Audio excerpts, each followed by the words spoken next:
Perang Ukraina apakah akan membawa kita ke arah perang dunia? Mari kita bahas kemungkinan atau tidaknya. Ketika kemarin Rusia menyerang pangkalan militer di kota Lviv yang membuat ratusan orang cedera dan membunuh 35 orang, maka hal ini patut menjadi hal yang kita waspadai. Kita bahas sebentar strategi perang Putin yang menarget 4 hari tentara sampai Kiev dan menaklukkan pusat pemerintahan dengan serangan kilat yang tidak berhasil. Maka Rusia merubah perangnya dengan membombardir semua kota ke arah Kiev dan menjadikan perang kota terbuka di semua wilayah. Tadinya hanya serangan kilat satu arah. Ketika rencana pertama gagal, maka perang terbuka adalah semua wilayah diserang, diperangi. Sampailah roket meluncur ke kota Lviv yang jauh di barat dekat perbatasan Polandia. Rusia menuduh Barat dan NATO menggunakan Lviv sebagai kota pemasok senjata di Ukraina.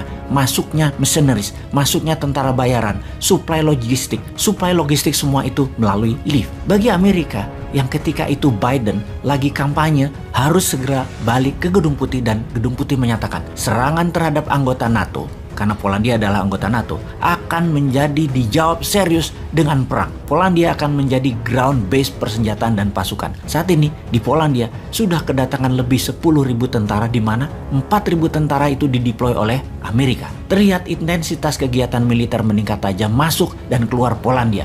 Dan inilah hal yang ditunggu-tunggu, akankah perang dunia ketiga itu terjadi? Kemarin Swedia juga menuduh Rusia melewati wilayah udaranya. Ditambah lagi, 143 negara di PBB menentang agresi militer Rusia ke Ukraina. Kemudian Rusia mengancam balik semua negara yang menentangnya dan akan melakukan pembalasan. Ditambah lagi, lebih dari 1 juta warga mengungsi dari Ukraina, kebanyakan ke Polandia, yang lainnya ke Jerman, Rumania, Slovakia, Belarus. Ini merupakan jumlah terbesar perpindahan migrasi manusia melebihi Perang Dunia Kedua di awalnya. Jadi, kita harus mempelajari polanya dan patternnya. Setiap hari, perang semakin membesar, semakin meluas. Setiap hari, semakin banyak negara yang terlibat. Setidaknya di awalnya adalah menerima pengungsi yang diduga akan mencapai 3 juta manusia mengungsi dalam 3 minggu ke depan. Ini akan membuat negara-negara penerima pengungsi menjadi bermasalah di dalam negerinya. Dengan adanya ini semua, bisakah ini menjadi pemikiran kita akan terjadi Perang Dunia Ketiga? Di Afrika, banyak negara yang mengharap Perang Dunia Ketiga terjadi di Eropa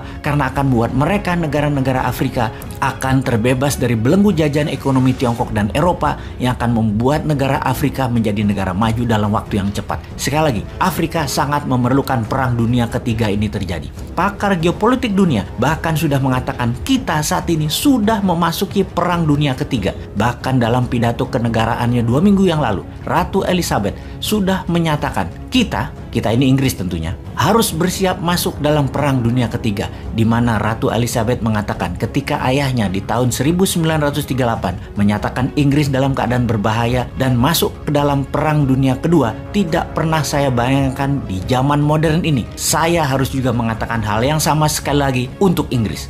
Sekali lagi, apakah ini masuk kategori perang dunia? Apa itu yang dimaksud dengan perang dunia? Dalam pernyataan sejarah, yang dimaksud dengan perang dunia adalah seluruh dunia berperang, setidaknya sebagian besar terlibat. Perang Dunia Pertama misalnya melibatkan seluruh negara Eropa, Amerika, sebagian Afrika, sebagian Amerika Latin. 70% dunia terlibat Perang Dunia Pertama. Selagi kita bicara saat ini, mungkin hanya Ukraina dan Rusia yang berperang di garis depan. Sisa dunia tidak ada yang berperang di garis depan. Sebuah fakta lagi, perang dunia semuanya bermula dari perang kecil. Kembali ke perang awal 1914, bulan Juni, ketika Archduke Franz Ferdinand dibunuh di Bosnia. Dia adalah pewaris dari kerajaan Austro-Hungaria yang dibunuh oleh nasionalis Serbia. Kemudian Austria-Hungaria menyatakan perang terhadap Serbia. Setelah itu, efek domino terjadi. Di tahun 1915 banyak negara masuk dan terus bertambah sampai 1916. Puncaknya hampir semua negara masuk Perang Dunia Pertama di tahun 1918. Amerika, Brazil misalnya, yang jauh di seberang lautan pun terlibat. Ini semua diawali dengan 2 negara perang dan 1 pembunuhan. Perang Dunia Kedua sekarang diawali Jerman menginvasi Polandia di 1 September 1939. 2 hari kemudian Inggris dan Prancis menyatakan perang terhadap Jerman. Efek domino terjadi dan seluruh dunia berperang. Setidaknya ada 50 juta manusia langsung atau tidak langsung meninggal akibat Perang Dunia Kedua. Sekali lagi, hal ini terjadi karena satu negara menginvasi negara lain di awalnya. Jadi perang dunia di awalnya tidak selalu masif, kecil, yang akhirnya menarik banyak negara terlibat. Perang Dunia Pertama diawali dari 2 negara menjadi USSR, Inggris, Prancis melawan Austria, Hongaria, Jerman, dan Italia. Perang Dunia Kedua aliansinya adalah Jerman, Italia, Jepang melawan Inggris, Prancis, USSR, Amerika. Sekarang yang kita lihat adalah dua negara berperang, Ukraina melawan Rusia. Kita melihat peta dunia dalam resolusi perang Ukraina.